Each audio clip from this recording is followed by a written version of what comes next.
Hello and welcome back to 365 Days with mxmtoon. I'm Maia, a singer, songwriter, video maker, Oakland native, and I'm a gamer. I'm also a big fan of history. I love untold stories, gross facts, hidden secrets, anything weird, dark, and funky from the past, so each day I'm going to share a few of my favorite deep cuts with you. So let's take a look at today's stories. It's 365 with mxmtoon. New facts every day, so don't leave too soon. I'm gonna teach you stuff, no it won't be tough. Gonna go a year till you've had enough. It's 365 mxmtoon. Today, in 1972, Nolan Bushnell and Ted Dabney, the co-founders of Atari, released Pong.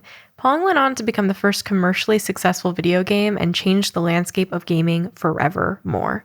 Bushnell had been dreaming of bringing big arcade games to public locations like restaurants, movie theaters, pool halls, and amusement parks ever since he played Space War, the world's first digital video game. Space War was a simple interface video game set in space, where the players controlled a needle and a wedge, attempting to shoot each other across a starfield. During his engineering degree in Utah, he pledged the fraternity Pi Kappa Alpha, and also ended up working in a nearby amusement park. He was made manager of the games department of the amusement park after 2 years, and was inspired by the carnival-style Midway games, where people paid for the chance to play in a game of chance. Bushnell and Dabney met at work and began building and designing games together. Their first game, a prototype called Computer Space, was sold to Nutting Associates in 1971. They manufactured 1,500 machines. But the game proved too challenging for the ordinary player, and Bushnell and Dabney decided they needed to create an easier arcade game.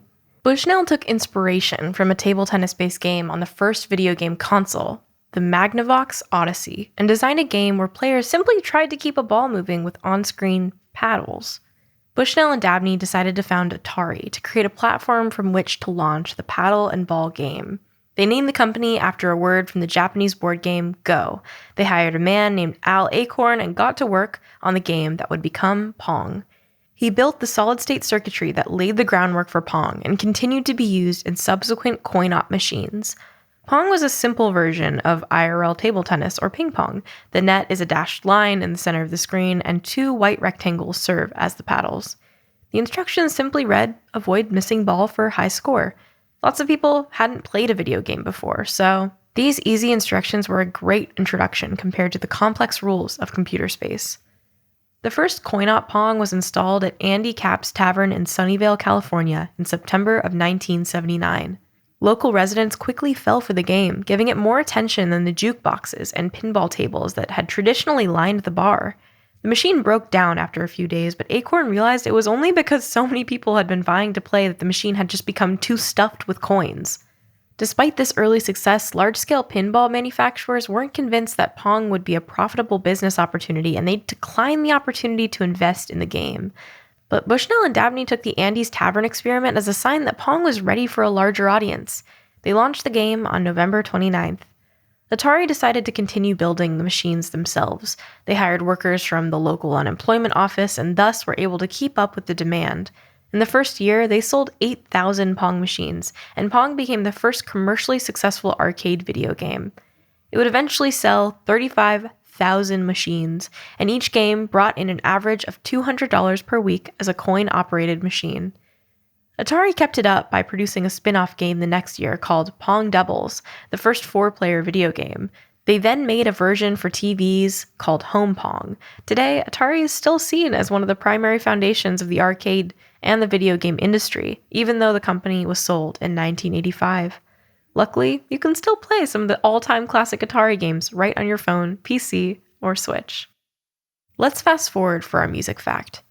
Today, in 1997, Whitney Houston was supposed to play a concert sponsored by the Moonies, which is the colloquial name of followers of the Unification Church, who follow the teachings of Sun Myung Moon, hence the name Moonies. But Houston pulled out of the concert about 2 hours before she was supposed to start performing on stage. Why? It turns out that the concert was actually a mass wedding for over 1,000 Mooney couples, and Houston hadn't been informed of the true purpose of the event. Houston claimed that she had come down with a sudden illness. The Moonies said they wouldn't sue Houston for canceling on such late notice as long as she returned the $1 million fee she'd been paid in advance. Houston reportedly returned the fee without hassle. Also, on today's episode, we have a very special guest. Fenne Lily is an English-based singer-songwriter known for her folk tunes. Today, she's here to talk about how she almost lost all of her songs. Hi, I'm Fenne Lily, and on this day in history, November 28th, I temporarily lost a year's worth of work. I was playing my first ever show in New York with Andy Schauf at the Sawdust and left my notebook backstage with all my lyrics in, and somebody cleared it away. We stayed up all night and eventually did find it, but that was the second time that I thought I had lost the entire record. It's now been released in its entirety. It's fine. It's called Breach. But yeah, a non-story, but scary anyway. And now for our final segment of the day, I'm going to be going into my own photo archives to see what I was up to on a November 29th in my life. November 29th, 2018, I wrote a journal entry to thank my followers on Twitter for 1 million listeners on Spotify. And I can read it to you because I think it's really sweet. And I can look at now how far I've come. 2020 now, I think I have 6 million people listening to me, which is really crazy.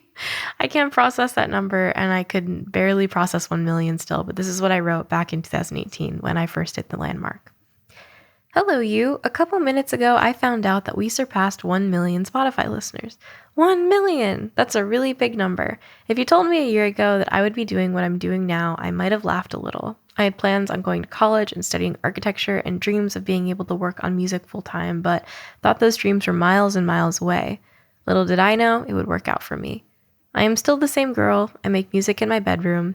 Thankfully, now I have some more help to make it sound nice. But it truly is so surreal to think 1 million people have listened. My journey is far from over. At only 18, I have much to learn and much to experience. My hope is that I can continue to make and create things that you and I will love. My world feels very small a lot of the time. I sit in my room with my pets and watch rain fall outside. It is insane to me to think that I can connect with so many from such a small place. It's very cool. Bottom line is that I'm very lucky to be able to do what I can now, and it would mean nothing without you all. I'm not sure what path I would be on if it weren't the one that I'm on now. So thank you. I will do my best to make you proud. Love, mxmtoon. It is really cute reading this message because right now I'm still sitting in the same bedroom that I made all my work in. I'm back home with my family right now and spending the holidays with them. My cat is sleeping on my bed, and it's really comforting to think that nothing needs to change, even if you feel like things are changing around you. If you're comfortable with where you are, that should matter the most. And even though I have 6 million people listening to me on Spotify right now, it doesn't need to change the fact that I can still find comfort in the places that I come from. And doing exactly that. I'm recording this podcast episode from my childhood bedroom as I also still watch the rain fall from outside and look around me and think about how things can stay the same and how they can change too. I don't know. It's very fascinating to think about where we've come from in our journeys. Goodbye for now, but come and say hello again tomorrow while listening on your favorite devices, and remember to subscribe wherever you listen to podcasts for more facts from yesterday. It's 365 with mxmtoon. New facts every day, so don't leave too soon. I'm gonna teach you stuff, no it won't be tough. Gonna go a year till you've had enough. It's 365.